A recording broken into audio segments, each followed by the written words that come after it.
Paano ang presyohan? Like for example, half sleeve. Pwede ba sabihin yung price? Baka kasi magbago siya over the years. Hindi, iba-iba ba siya per artist? Iba't iba siya. So, ang pricing namin, number one, nakadepende siya sa expertise. Kung ilang taon na. And then, kung gaano ka rin kagaling. Kasi may mga ilan na 7 years na sa industry, pero hindi ganun kagaling. Hindi ko ugali mag-throw ng shade sa mga kapwa ko tattoo artists. Pero, objectively, hindi sila ganoon kagaling. Kaya hindi rin sila ganoon makapagsingil ng mataas. Sorry, when you say hindi sila ganun kagaling, meaning hindi ganun kaganda yung drawing nila sa skin. Okay. Marami silang, well, yung line works, shading, contrast, yung value, yung dapat na meron sa tattoo. Kung paano siya mag-heal, kailangan considered din yun. Halos lahat ng magandang tattoo maganda. Ang tanong, ano yung magiging itsura niya kapag nag-heal siya? Yun, binabayaran din yun.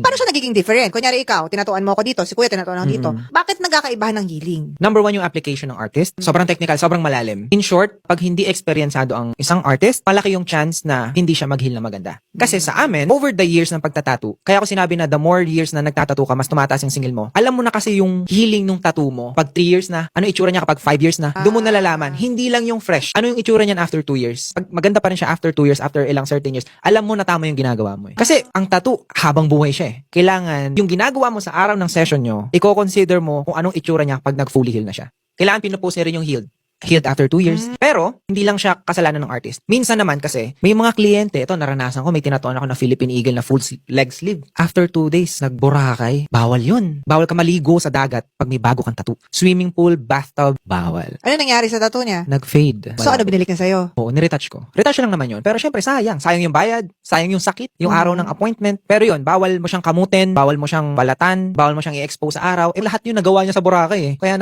nag-fade talaga. Going back, paano yung presyohan? So for example, Okay. ako as a bago, like ako talaga, wala talaga ako idea, hindi ko alam yung mga, kung sino ba mga sikat, tsaka hindi sikat na tattoo artist, pumunta lang ako, parang gusto ko magpalagay dito, kunyari ng mga 2x2 ang size. Okay, depende sa artist. Depende sa kung gaano siya katagal nagtatattoo. Pero, meron kaming minimum. So, ang minimum ko 2,500. So, kung gaano man kaliit yan, basta mag-set up ako for that day, minimum 2,500 yan. Okay. So, magkakatalo na lang yan. Kung ano yung presyo niya, number one, sa size, sa intricacy ng details, kung may kulay ba o wala. Pag black and gray, mas mura kumpara sa colored. Doon nagkakatalo yung presyohan namin. Paano pag letter lang? Mas mura siya kasi mas madali. The more na mas mahirap yung tattoo, mas nagmamahal siya. Hindi lang siya sa size. Minsan kasi, halimbawa Apple, napakasimple ng Apple, 4x4. Presyo niyan, halimbawa, 8,000 pesos, colored. Pero may same size na aso or pusa, usually microrealism yon, mas matagal gawin, at mas nagre-require ng years of experience, mas mahal siya. Minsan doble. Daming factors eh. Kumbaga ikaw as an artist, ikaw yung magbibigay na presyo mo. I think it's fair. Hindi nyo pwedeng sabihin na, ay, pinakot ko to sa ano, ganito lang. Nako, kaman yan. No? Halimbawa, well, ang mga kliyente, ganito rin naman tayo kung tayo yung customer. Totoo. Magsha-shop tayo eh. So, marami kang tattoo artist na tatanungin, kay ganito, ito yung presyo niya. Tapos ganito, mas mahal. Pero parang parehas lang sila mas magaling. Ay, parehas lang sila ng husay. Iba't iba talaga yung presyohan. Pero sa amin, sa mga tattoo artist, ano siya, parang unwritten rule sa amin na wag mag-reveal ng presyo mo in public. Unwritten rule siya sa amin. Kasi nga, magkukumparahan. Doon na mag-i-start yung lowball ka na, kay ganito, nakita ko, ganyan lang. Tapos sa'yo, parehas na oras mo, parehas lang naman yung design.